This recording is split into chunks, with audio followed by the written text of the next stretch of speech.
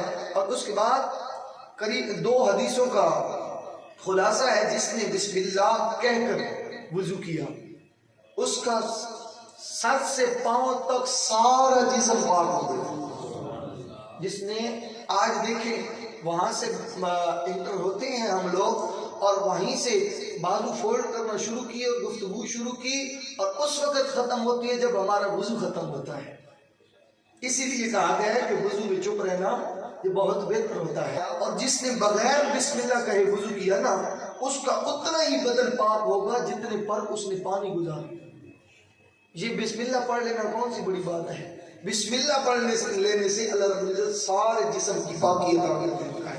اور حضرت سیدنا ابو ہریرہ رضی اللہ عنہ سے روایت ہے کہ سرکار مدینہ جناب محمد رسول اللہ صلی اللہ علیہ وآلہ وسلم نے ارشاد فرمایا، اے ابو ہریرہ جب تم وضو کرو تو بسم اللہ والحمدللہ کہہ لیا کرو، جب تک تمہارا وضو باقی رہے گا اس وقت تک تمہارے فرشتے یعنی کرام الکاتبین تمہارے لیے نیکیاں لکھتے رہیں گے۔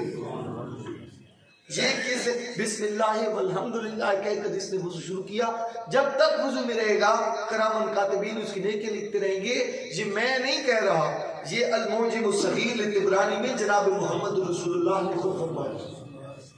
تو یہ چھوٹی چھوٹی باتیں ہیں جن پہ اللہ رب العزت نے امت محمدی کو اتنا ثواب عطا کر دیا ہے۔ اور یاد رکھیے، یہ بات بھی یاد رکھیں کہ یہ جو طریقے ہم تک پہنچے ہیں، یہ کریم محمد صلی اللہ علیہ وسلم کی ظاہری حیات مقدسہ کو دیکھ کر اور اسی پہ عمل پیرا ہو کے صحابہ کرام کے توسل سے اور پھر اکابرین اور اولیاء کاملین کی توسل سے ہم تک پہنچے۔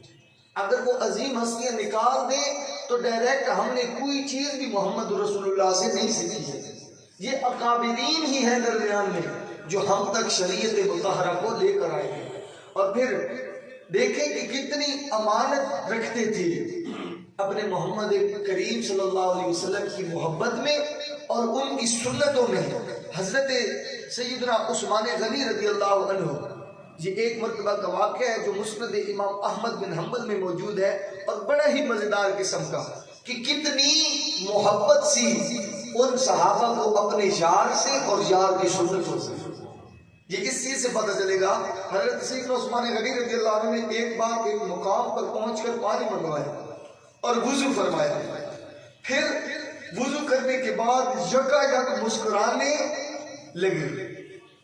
آپ یک مسکرانے لگے وضو ختم کرنے کے بعد، تو رفقا اور مزید مسکرانے کے ساتھ جب آپ نے وضو ختم فرمایا تو پھر یک مسکرانے اور رفقا سے فرمانے لگے کہ جانتے ہو میں کیوں مسکرایا؟ وضو ختم کرنے کے بعد مسکرائے اور پھر ساتھیوں سے یہ فرمانے لگے کہ جانتے ہو میں کیوں مسکرایا؟ پھر خود ہی اس سوال کا جواب دیتے ہوئے فرمایا، میں نے دیکھا سرکار کائنات صلی اللہ علیہ وسلم نے وضو فرمایا تھا اور بعد فراغت مسکرائے تھے، بعد فراغت مسکرائے تھے۔ ایک تو میں سنت محمد پہ عمل کر رہا ہوں، انہوں نے بھی اسی طرح وضو کے لیے پانی منگوایا، وضو فرمایا اور پھر مسکرائے تھے، اور پھر انہوں نے بھی صحابہ سے فرمایا تھا جانتے ہو میں کیوں مسکرایا؟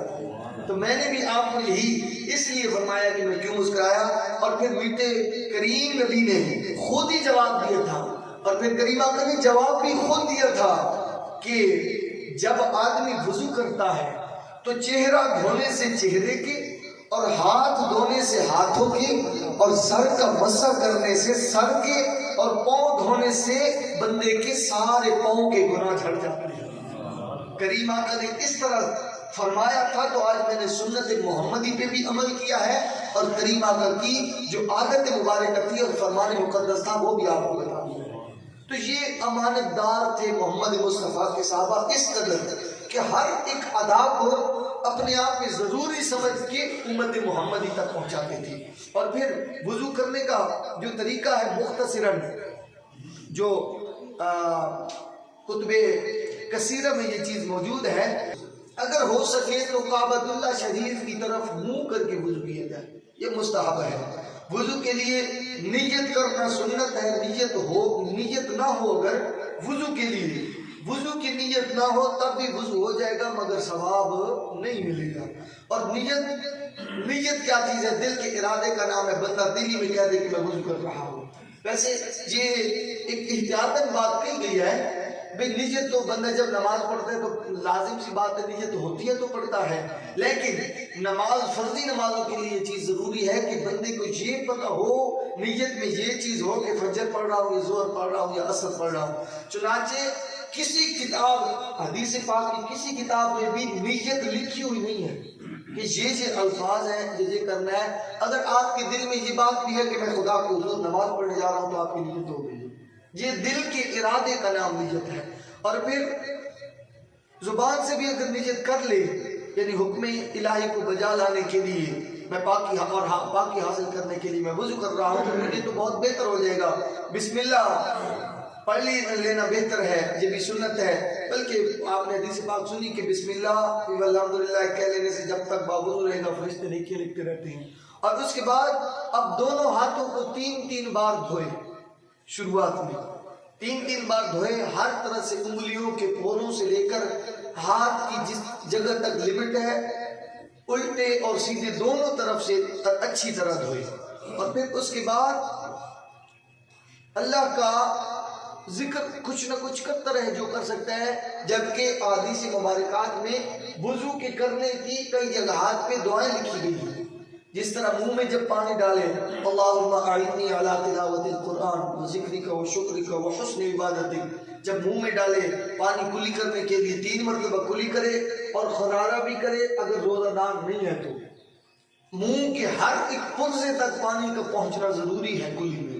آج کل تو وہ ایمرجنسی موڈ لگا ہوا ہوتا ہے بندے کو تو وہ اختصار کے ساتھ کر دیتے ہیں، اس طرح وضو پائے تکبیر تک نہیں پہنچتا ہے۔ اور پھر اس کے بعد جب ناک میں پانی ڈالتے ہیں تو دائیں ہاتھ سے چلو بھر کے 3 مرتبہ ناک میں پانی ڈالیں، اس کی دعا بھی ہے اللہم ارحنی رائحۃ الجنۃ ولا ترحنی رائحۃ النار، یہ دعا پڑھ لے اس وقت۔ اور پھر یہ جو بائیں ہاتھ کی چھوٹی انگلی ہے اسے ناک میں ڈال کے صحیح کر کے ناک صاف کر لینا چاہیے۔ اور اس کے بعد پھر منہ دھونے کا جب وقت آتا ہے تو یہ دعا پڑھ لے اللہم بید وجہی یوم تبیض وجوہ وتسود وجوہ، یہ دعا پڑھ لے چہرہ دھوتے وقت۔ اور چہرہ دھونے کا جو حکم ہے جہاں سے عارضی طور پر یا فطرتی طور پر جہاں سے ماتھے کی جس جگہ سے بال شروع ہو رہے ہیں وہاں سے لے کر تھوڑی کے نیچے تک اور دائیں کان کی لو سے لے کر بائیں کان کی لو تک یہ احاطہ جو ہے یہ چہرہ دھونے کے حکم میں آتا ہے، یہ دھویا جائے۔ اس کے بعد ہاتھ دھونے کا جب وقت آئے گا تو الی المرافق، یہ کوہنیوں تک۔ اور یہ بھی کئی لوگ اس طرح کا کر لیتے ہیں کہ 3 دفعہ چلو بھرا اور اسے اس طرح انڈیل دیا بازو پر، تو اس طرح کرنے سے بھی بازو مکمل طور پہ نہیں دھلتا ہے، کوئی نہ کوئی جگہ ضرور رہ جاتی ہے، اتلے حصے سے یا نچلے حصے سے کہیں نہ کہیں کوئی نہ کوئی جگہ رہ جاتی ہے۔ تو اس کا معتبر ترین طریقہ جو ہے وہ یہی ہے کہ پانی کے ساتھ بازو کو نیچے رکھ کے اصح طریقے کے ساتھ 3 مرتبہ دھویا جائے۔ اور اگر دھول جائے اطمینان ہو جائے تو چلو بھر کے پانی کی کوئی ضروری بھی نہیں ہے یہ چیز کہ بندہ 3 مرتبہ ضرور کرے۔ ہاں اگر کر لیتا ہے تو مقصود یہ ہے کہ دھلنا چاہیے۔ وَأَرْجُلَكُمْ إِلَى الْمَرَافِقِ وَأَيْدِيَكُمْ إِلَى الْمَرَافِقِ، وَأَيْدِيَكُمْ إِلَى الْمَرَافِقِ کے حکم میں کہ ہاتھ کو کنویں تک یہ دھلنا چاہیے۔ اور یہاں بھی ایک دعا ہے دائیں ہاتھ کی الگ، اللہم آتنی کتابی بیمینی وحاسبنی حسابا یسیرا۔ اور اگر بائیں ہاتھ کو دھونا ہو اللہم لا تعطنی کتابی بشمالی ولا من وراء ظہری، اور کوشش کریں گے کہ یہ دعائیں کسی چیز پہ پرنٹ کروا کے بھی لگوا دی جائیں۔ ہر بندہ تو نہیں لیکن جسے خدا توفیق دے گا وہ تو یاد کر ہی لے گا۔ اور اس کے بعد مسح کی جب باری آتی ہے تو اکثر بلکہ کثیر تعداد میں لوگ غلط کرتے ہیں، چونکہ شغف ہی نہیں ہے، شوق ہی نہیں ہے اس بارے میں، اپنی زندگی کو بس گزار دیا جا رہا ہے، پتہ ہی نہیں ہے، بس چل رہا ہے سسٹم، صبح ہوتی ہے شام ہوتی ہے یوں ہی زندگی تمام ہوتی ہے۔ تو وضو کے درمیان جو مسح کا حکم ہے وہ 3 انگلیوں کو ملایا جائے، ان 3 انگلیوں کو ملا کر یہ جو شہادت کی انگلی ہے اور جو یہ انگوٹھا ہے انہیں جدا رکھیں، 3 انگلیوں کو ملا کر جہاں سے بال شروع ہو رہے ہیں وہاں سے شروع کر کے یہ سر کی گدی تک لے جائیں گے. یہ 3 انگلیوں 6 انگلیوں کو یعنی کہ ملا کر سر کی گدی تک لے جایا جائے. ان چیزوں کو بچا کے رکھا جائے شہادت کی انگلی اور انگوٹھا کو. اور پھر جب یہاں تک پہنچتے ہیں تو پھر انہیں استعمال کیا اور یہ ہاتھ کی ہتھیلی کو انہیں رکھ کر پھر آگے لے آیا جائے. اوپر والا حصہ پہلے اس طرح ہو جائے گا اور پھر یہ جو حصہ ہے یہ اس حصے کو کلیئر کر دے گا. اس کے بعد یہ جو انگلیاں ہیں شہادت کی انگلی یہ کان کے اندر ڈال کر اور پھر ہر ایک جگہ تک ہر ایک کونے تک پہنچانا یہ ضروری ہوگا تاکہ مسح ہو جائے. اور انگوٹھا کان کے پچھلے حصے سے یہ جب اس طریقے کے ساتھ ہم کر لیں گے تو کوئی چیز بھی سر کے مسے سے رہ نہ جائے گی. ہر جگہ پہ ہاتھ پھر جائے گا. اور پھر اس کے بعد یہ جو اکثر اوقات نا اس کے بعد مسح کرنے کے بعد کچھ لوگ اس طرح خلال کرتے ہیں. یہ سنت میں نہیں ہے. یہ اپنی طرف سے ایک طریقہ کار ہے جو لوگوں میں شامل کیا گیا ہے. اب جب یہ ساری چیزیں بندہ کر لیتا ہے کان بھی ہو گئے سر بھی ہو گیا تو ایک طریقہ رہ جاتا ہے کہ گردن باقی رہتی ہے. تو اس گردن کے لیے اکابرین نے یہ بتایا ہے کہ ہاتھ کا الٹا حصہ جو ہے ہاتھ کا الٹا حصہ اکٹھے رکھ کر وہ الگ طریقے کے ساتھ یہاں تک لے جایا جائے پیچھے سے آگے کی طرف. اور یہ بھی دیکھا گیا ہے کہ کچھ لوگ اس طرح کر رہے ہیں اور وہ وہی لوگ ہیں کہ جب ایسی گفتگو ہوتی ہے تو انہیں سونا یاد آ جاتا ہے یا کام یاد آ جاتا ہے. اور جب انہیں کہا جائے نا یہ اس دن سیکٹری صاحب بھی بتا رہے تھے کہ میں نے وضو کیے تو بندہ میرے گلے پڑ گیا آپ غلط کر رہے ہیں. حضرت صاحب اسی طرح میں تو سنام بیٹھے وہ گلے پڑ گیا کہ اس طرح کرو. اور جب اس سے پوچھا کہ تو صحیح بتا تو اسے بھی پتہ نہیں تھا. اگلے بندے کو ڈانٹا کہ اس طرح نہیں کرنا. جب اس سے پوچھا گیا تو پتہ اسے بھی نہیں تھا. اور پھر رہ گیا وضو میں پیر دھونا. تو پیر کا دھونا اس طرح ہے کہ انگلیوں کے درمیان کا خلال کرنا ضروری ہے. اکثر اوقات جسامت کے لحاظ سے ہر ایک بندے کے پیروں کی ایک الگ طریقے کی حیات ہوتی ہے. کسی کی لمبی انگلیاں کسی کی چھوٹی انگلیاں کسی کی ملی ہوئی انگلیاں کسی کی فاصلہ میں انگلیاں ہوتی ہیں. تو یہ یاد رکھیے کہ ٹخنوں تک ارد گرد ہر جگہ تک پانی پہنچنا ضروری ہے. اور اکثر اوقات یہ بھی دیکھا گیا ہے کہ جب بندہ وضو کر کے آ رہا ہوتا ہے تو اس کے جو ٹخنے ہیں وہ بھیگے نہیں ہوتے ہیں وہ سوکھے ہوتے ہیں. جب اتنا وضو کر لیا تو اطمینان کے ساتھ جب دل مطمئن ہو جائے تو پیر کی ہر ایک جگہ سے پانی گزار لینا یہ بھی ضروری ہے. بندہ عبادت کرے تو پھر عبادت کرے. جی نہیں کرنا ٹوٹلی پورا کرنا تھا پھر اس دے اس ٹائم بندہ کو ہوتا کر رہا بھی کوئی فائدے ہو گئے تے اس طریقے نہ جناب وضو کرنا اس طریقے کے ساتھ اگر ہم وضو کریں گے تو ہمیں مکمل وضو کا ثواب ملے گا. اور پھر ایک اور بھی تنبیہ جملہ یاد فرما لیں کہ اکثر اوقات یہ ہوتا ہے کہ جب وہاں وضو کر لیتے ہیں تو کئی لوگ آ کے مسجد کے احاطہ میں مسجد کی صفوں پہ یا مسجد کے اندر آ کے وہ ہاتھوں کو جھاڑنا یا چہرہ یا داڑھی کو سارا ملا کر وہ پانی نچوڑنا. تو یاد رکھیں وضو کا پانی یہ ماء مستعمل کے حکم میں آتا ہے جو نکل چکا ہوتا ہے جسم سے وہ سارے گناہوں کو دھو کے جا رہا ہوتا ہے. تو فقہا فرماتے ہیں کہ اس پانی کی پاکی کا حکم نہیں رہتا ہے کیونکہ گناہ کو جو دھو کے جا رہا ہے وہ پاک تو نہیں رہا نا. تو اس لیے جہاں پہ وضو کیا جائے وہاں پہ یہ الگ چیز ہے کہ وہ کئی روایات علماء بیان کرتے ہیں کہ جب تک جسم پہ پانی لگا رہے گا تو اس وقت تک ثواب ملتا رہے گا. لیکن وہ دور اور تھے جب اتنا احتیاط کیا جاتا تھا. آج وہ نہ تقوی رہے نہ وہ اہتمام رہے ہیں. آج تو بس دنیا چل رہی ہے اپنے اپنے کاموں میں. تو بہتر یہی ہے کہ جہاں جس جگہ پہ وضو کیے جائے وہیں اسی جگہ پہ ہی ہاتھوں پہ پانی کو صاف کر دیا جائے تاکہ مسجد کے احاطہ میں کم از کم تقوی کا تو یہ قانون ہے کہ مسجد کے احاطہ میں گندگی نہیں آنی چاہیے. بندے کا ذہن تو مطمئن ہونا جی ضمیر تو مطمئن ہونا چاہیے کہ میری وجہ سے مسجد کی کسی کونے میں بھی کسی جگہ پہ کسی قسم کی غلاظت والی چیز نہیں آئی ہے. اور اس کے بعد یہ تو مسجد میں تو یہ حکم نہیں ہو سکتا ہے جو اب آپ گھروں میں وہ لوٹوں کے ساتھ وضو کرتے ہیں تو اس کا بھی ایک بہت بڑا اجر و ثواب ہے. بہت ہی عظیم چیز ہے کہ جو پانی وضو سے بچ جاتا ہے لوٹا میں تو اس کے بارے میں یہ حکم ہے کہ اس پانی میں 70 بیماریوں سے شفا رکھی ہوئی، وہ پانی جو لوٹے میں بچ جاتا ہے اس پانی میں 70 بیماریوں کی شفا رکھی گئی ہے۔ اور اسی ضمن میں حضرت امام اعلیٰ حضرت علیہ الرحمہ نے فتاوی رضویہ میں یہ بات لکھی ہے کہ وضو کے بچے ہوئے پانی کے لیے شرعاً عظمت و احترام ہے، اور نبی کریم صلی اللہ علیہ وسلم سے ثابت کہ حضور نے وضو فرمایا اور وضو فرما کر بقیہ یعنی بچے کو جو پانی تھا کھڑے ہو کر نوش فرمایا، کھڑے ہو کر پانی نوش فرمایا۔ اور ایک حدیث میں روایت کیا گیا ہے کہ اس کا پینا 70 مرض سے شفا ہے۔ یہ حضرت امام اعلیٰ حضرت نے یہ بات بیان کی ہے۔ اور جو اس طریقے سے جس طرح ہمیں بتایا گیا یا کتابوں میں جس طرح لکھا گیا کہ جو بندہ اس طریقے سے وضو کرتا ہے وہ بھی اگلی بات بھی سن لے تاکہ مزید شوق کے ساتھ وضو کیا جائے کہ حدیث پاک میں ہے جس نے اچھی طرح وضو کیا، سنن دارمی شریف کی حدیث پاک ہے کہ جس نے اچھی طرح وضو کیا اور پھر آسمان کی طرف نگاہ اٹھا اور کلمہ شہادت پڑھا، اس کے لیے جنت کے 8 دروازے کھول دیے جاتے ہیں جس میں سے چاہے مرضی داخل ہوتے ہیں۔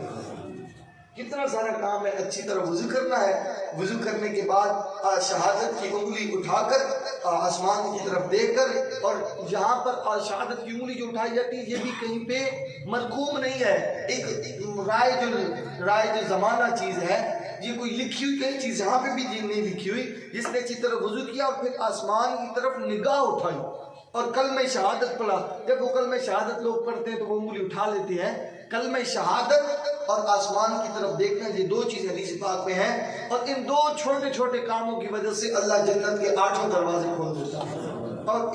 اور یہ بھی یاد رکھیے جو وضو کے بعد مسائل القرآن صفحہ نمبر 291 پہ یہ بات موجود ہے، جو وضو کے بعد آسمان کی طرف دیکھ کر سورت قدر پڑھتا ہے، انا انزلناہ فی لیلۃ القدر، اس کی بہت عظیم برکت ہے۔ اور یہ آزمودہ خود آزمودہ یہ ایک چیز ہے کہ جو بندہ سورہ قدر پڑھ لیا کرے اللہ تعالیٰ اس کی نظر کبھی کمزور نہیں کرتا۔ سورہ قدر نماز کے بعد جو آسمان کی طرف دیکھ کر پڑھ لیتا ہے، اور نماز کے بعد 3 بار سورہ قدر پڑھنے کے بارے میں ہے کہ جو وضو کے بعد 1 مرتبہ سورہ قدر پڑھے وہ صدیقین میں سے ہے، اور جو 2 مرتبہ پڑھے وہ شہداء میں شمار کیے جائیں گے، اور جو 3 مرتبہ پڑھے گا اللہ عز و جل میدان محشر میں اسے اپنے انبیاء کے ساتھ رکھے گا۔ اب یہ کوئی کام ہے سورہ قدر پڑھنا بھی کوئی مشکل ہے، 1 مرتبہ یا 2 مرتبہ یا 3 مرتبہ؟ تو یہ دیکھیں اللہ کے حبیب کی امت کا رب نے اپنے حبیب کی امت کا کس قدر خیال رکھا ہے۔ تسی بخشیاں والے ہو میں سارے دروازے کھولے تے جڑا پھر بھی نہ کرے تے تسی اپنی مرضی۔ تو وضو کے بعد جو آخر میں دعا کی جائے اللہم اجعلنی من التوابین واجعلنی من المتطہرین، یہ حدیث پاک بھی یہ دعا بھی ترمذی شریف کے حدیث پاک سے ثابت ہے۔ تو اللہ رب العزت ہم سب کو کما حقہ وضو کرنے کی توفیق عطا فرمائے، اور وضو کی جو نعمتیں رحمتیں اور برکتیں ہیں انہیں ان سے کما حقہ فیضیاب ہونے کی توفیق عطا فرمائے اور طریقہ و سلیقہ عطا فرمائے۔